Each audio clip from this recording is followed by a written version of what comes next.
क्या हुआ है? ठीक तो हो ना?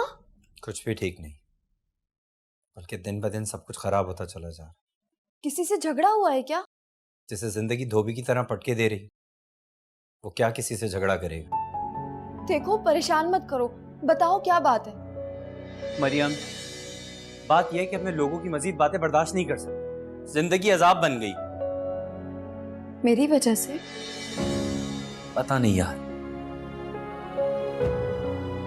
पछता रहे हो? तो आ गया हूं। इतनी जल्दी उकता गए? हाँ, क्योंकि मैंने अपनी जिंदगी में इतनी मेहनत कभी की नहीं और हासिल वसूल कुछ हो नहीं रहा। वापस जाना चाहते हो? वापसी के दरवाजे खुद अपने हाथों से बंद कर कर आए। अब जो कुछ भी है बस यही।